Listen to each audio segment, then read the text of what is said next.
Post. They also had the offices in El Monte and Laguna Niguel in California on top of whatever was going on in Cincinnati. So, and this was all targeted, remember, at Tea Party groups. I've got a story in here. Jennifer Stefano, her Tea Party never got off the ground because they were so intimidated by this questionnaire they got from the IRS that it shut them down. And realize now the Tea Party was very vigorous in the wake of Obamacare and the overreaches of the Obama administration. If you shut down these Tea Party groups, this would have a material effect on the outcome of the election in 2012. There's no question about it, because these Tea Party groups were neutralized. This intimidation meant it was difficult for them to receive donations. People didn't want to have their identities divulged. It made collecting donations a very cumbersome process. The intimidation factor, because remember, Tea Party is just made up of ordinary people like you and me. It's not made up of political operatives, not made up of people that do this for a living. This is their first time. This is their first rodeo. So they're going through this whole process of setting up the organization, filling out the paperwork. They're going through this for the first time. It's anything but routine. And it's very easy for them then to be intimidated and just kind of shut down altogether. And, you know, James Taranto, Wall Street Journal yesterday said, look, this raises questions about whether this election is even a legitimate election, because part of what made it possible for Obama to win was this rank intimidation by the IRS. And again, we were told just as these rogue agents in Cincinnati, now the Washington Post saying, nope, this goes right to the top. This goes right to Washington, D.C. and the offices in Washington, D.C. of the IRS. This is what the Washington Post says. For the IRS to say it was some low-level group in Cincinnati is simply false, said Cleta Mitchell, a partner in the law firm Foley and Lardner, who sought to communicate with IRS headquarters about the delay in granting tax-exempt status to True the Vote. Moreover, details of the IRS's efforts to target conservative groups reached the highest levels of the agency in May 2012, far earlier than had been disclosed. Again, you listen to the administration, no, we just found out about this. You know, President Obama saying on Friday, hey, I just found out about this like you did by listening to the news. But then we find out that that White House officials had known about this since the end of April.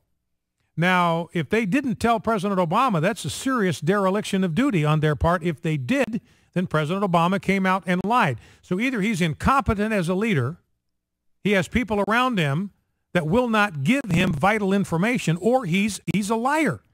You know, it's interesting that the Washington Post, on another issue on this Benghazi story that the administration has been spinning, 888-589-8840, by the way, is the number to call, 888-589-8840. You know, the president and the administration has been trying to spin this story. No, President Obama called this thing an act of terrorism from Jump Street. Right out of the chute, he was calling this an act of terror. And so the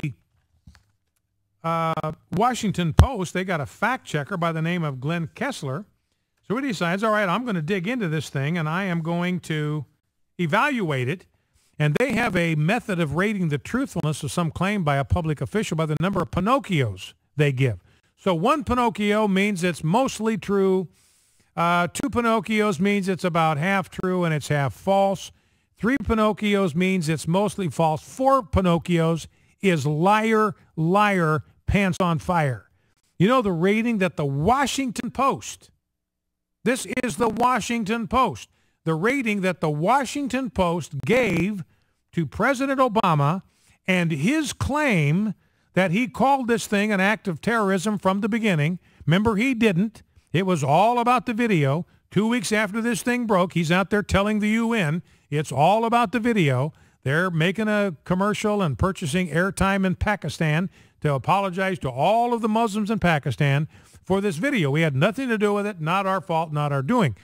And yet President Obama now, revisionist history, he wants the American people to think he called us an act of terrorism from day one. And Glenn Kessler says no way. He gives President Obama 4, count them, 4 Pinocchios. That is the Liar, Liar, Pants on Fire Award from the Washington Post. Here's how Glenn Kessler concludes his column. The president's claim that he said, quote, act of terrorism, end quote, is taking revisionist history too far, given that he repeatedly refused to commit to that phrase when asked directly by reporters in the weeks after the attack. And he goes through and gives an example of one after another, including September 12, where he was asked by Scott Pelley on CBS. I mean, Scott Pelley says to him, September 12,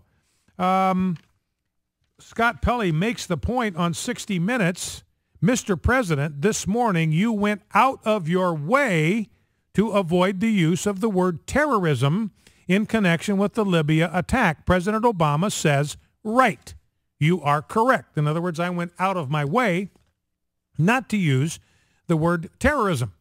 And so Glenn Kessler says this, he appears to have gone out of his way to avoid saying it was a terrorist attack, so he has little standing to make that claim now for Pinocchio's The Washington Post, calling President Obama a liar, liar, pants on fire. So we'll take calls on the IRS thing, the Benghazi thing, the Department of Justice, and they're sitting on the Associated Press, the intimidation there, the violation of their First Amendment rights. Any of those things you want to talk about, we'll take your calls. 888-589-8840 is the number to call. Give us a buzz, and we'll be glad to bring you on. Let's see if we can squeeze a call in before the break. Let's go to Robert, Jamestown, Indiana. Robert, welcome to Focal Point. What's on your mind? Hey, I think that, first of all, if he starts snooping on the Associated Press, he's going to be unpopular with him very fast. And I also wanted to just comment on the Kermit Gosnell case. There are people who say that even if conservatives pass pro-life legislation, it can't be prosecuted in criminal court if there are pro-life citizens on the jury. And I think that the verdict in the Kermit Gosnell case completely blows the lid off the myth that pro-life legislation that makes it illegal to stab, murder, and burn babies can't be passed if there are pro-abortion citizens on the jury. Well, that's a very good point, Robert. I mean, because they were just convinced. These are pro-death people. They're pro-abortion people by conviction. And yet they were convinced simply by the weight of the evidence that this was murder. These were babies. They were infants. They were not blobs of tissue. And therefore, this is infanticide and it is murder. And they came into that as pro-abortion, pro-death folks. That's a very, very good point, Robert.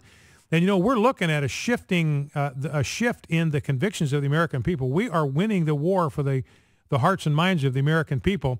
You know, Gallup released a poll. I talked about it yesterday. 58% of the American people want most or all abortions to be illegal in the United States. I got that polling data right here. 38% of the American people believe that abortion should be legal only in a few circumstances.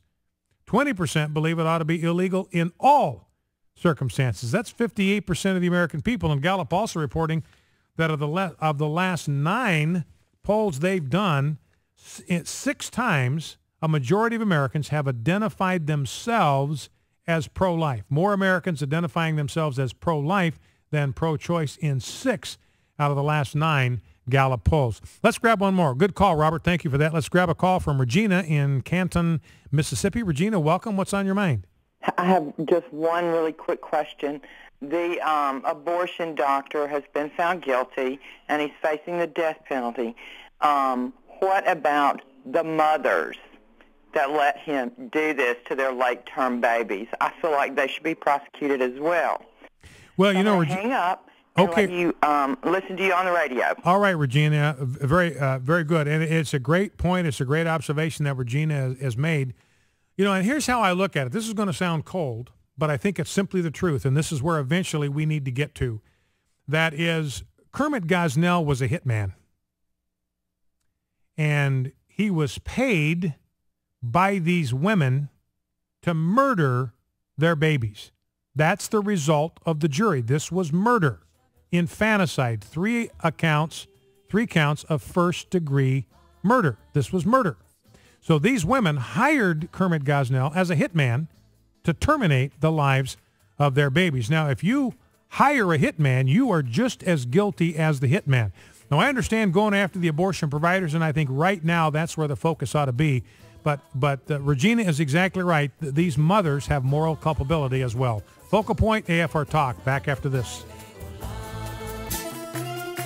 The 1949 armistice established new borders, largely where the opposing armies' front line stood at the end of hostilities. But the conflict also created huge numbers of Palestinian refugees. 350,000 fled to Jordan, mostly to the West Bank area. Unlike Jewish refugees, the Palestinians were not absorbed by their new host countries. Instead, they were left in camps where they became a focus for Arab discontent.